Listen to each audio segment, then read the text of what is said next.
All right, what's up, everybody? It's your boy Akeem here to give you a scout report on linebacker Jarrad Davis coming out of Florida.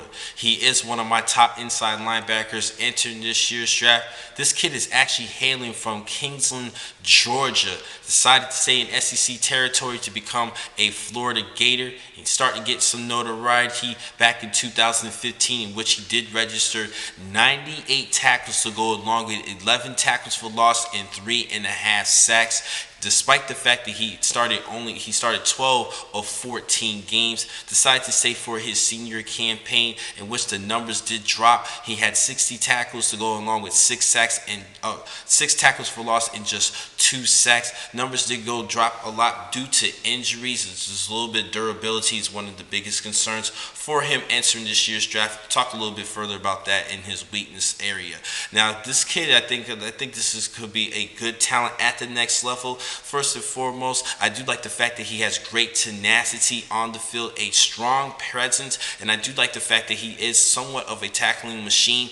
Like I said, he did have 98 tackles, but really just 12 starts, which is great in the SEC conference, in my opinion. Let's look at even Alabama linebacker Reuben Foster. He was this year's Buckus Award winner. He had 113 tackles, and he started every game of the season. And I do like the fact that Jarrad Davis, he definitely has a good job locating the football quickly. He does have great vision on the field as far as good anticipation, and I think he could be a decent blitzer. But really like the fact that he doesn't really have a hard time in locating the football and getting to the football. He does definitely generate impressive closing speed to get to the football, which results in explosive collisions. He could definitely give you a big hit, just like Reuben Foster did in his time at Alabama.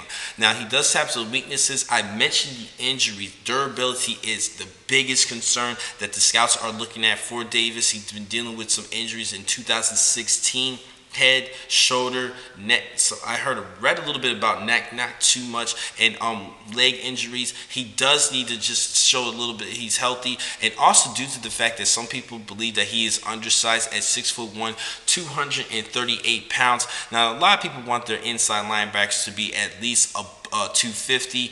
I think that 238 is not bad for an inside linebacker, and let's not forget he's not tall. He's not like tall like 6'5" or 6'4". He's 6'1". So when you're a little bit shorter, he is taller than me. But when you're a little bit shorter with that weight, I think he could have a pretty decent career. But he does need to stay healthy. With the size and the durability issues, that is the biggest concern for him.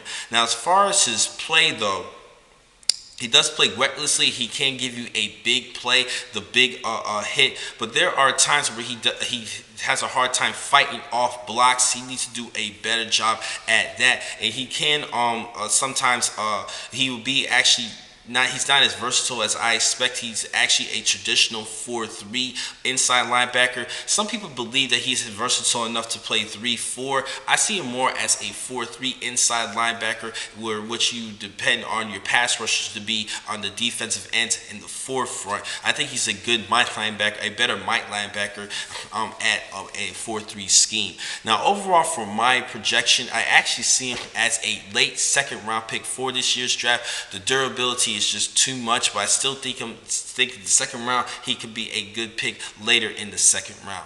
Now, next time to catch you guys will be in just a couple of seconds. I have a lot more blogs for you today. Thank you for watching this blog. I'm your man, Akeem McCall. Be easy.